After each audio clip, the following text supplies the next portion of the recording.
Imagine receiving a phone call. The number is familiar, a comforting sight on your screen. You answer and you hear a voice you know better than your own. The problem is, the person this voice belongs to died yesterday. This isn't a pre-recorded message, not an old voicemail being replayed, it's them, live, on the other end of the line, trying to speak to you from beyond the grave. What would you do?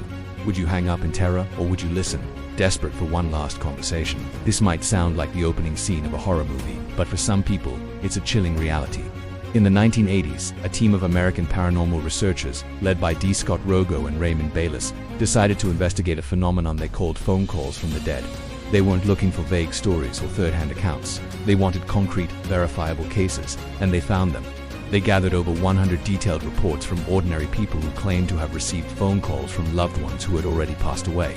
These weren't just feelings or dreams. These were tangible experiences with a physical telephone. One of the most compelling cases they documented involved a woman from Ohio. Her best friend had passed away suddenly, and she was devastated. 3 days after his funeral, her phone rang. When she answered, she heard his voice, clear as day. He only said 3 words, "I'm okay now," and then the line went dead. The call was abrupt, leaving her stunned and confused. Was it a cruel prank? Was her grief making her imagine things? Shaken, she decided to report the incident to the police, thinking maybe someone was trying to harass her. The detective who took her statement was, as you might expect, skeptical. He listened patiently but privately chalked it up to a prank call, or perhaps the woman's grief playing tricks on her mind. He assured her they would look into it, but likely didn't intend to, that is, until a few days later, when his own phone rang. It was an unlisted number. He answered, and a distorted, staticky voice on the other end said his name. Then, it uttered the same 3 words the woman had reported. "I'm okay now," and just like before, the call ended abruptly. The detective was floored. He had just experienced the very thing he had dismissed. He checked his call records, the phone company's logs. There was no trace of the call. It was as if it had never happened. This became a recurring theme in the researchers' findings. Across dozens of cases, a bizarre and unsettling pattern emerged.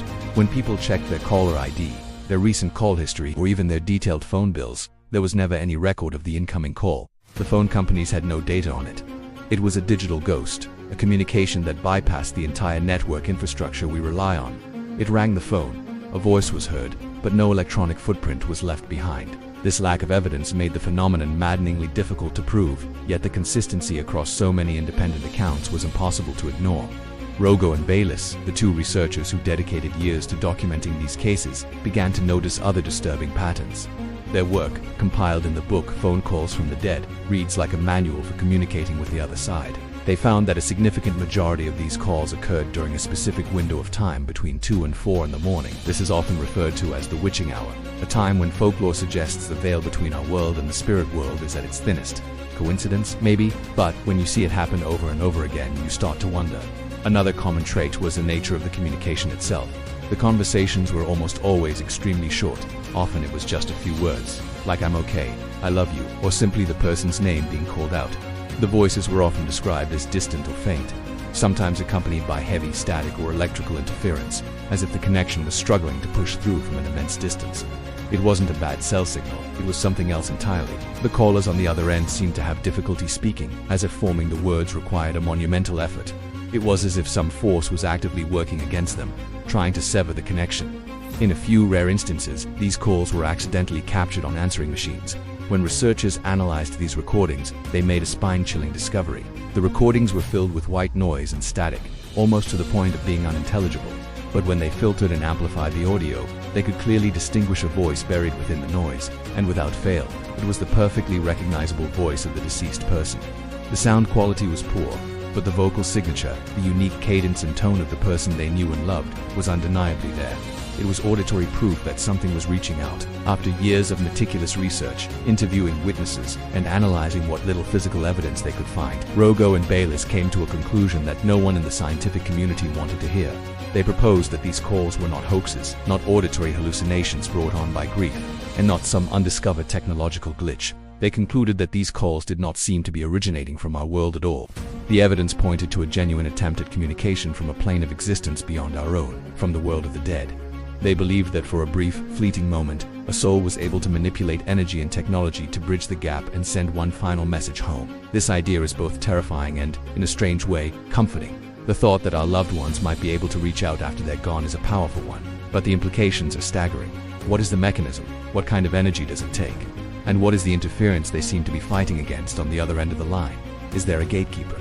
Is it a place of peace, or is something preventing them from speaking freely? The brevity of the calls, the static, the strain in their voices, it all paints a picture that is far more complex and unsettling than a simple hello from heaven.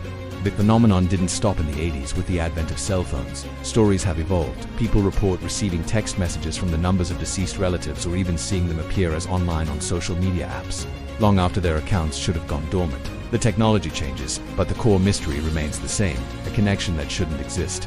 So, let me ask you again. It's late at night, you're alone.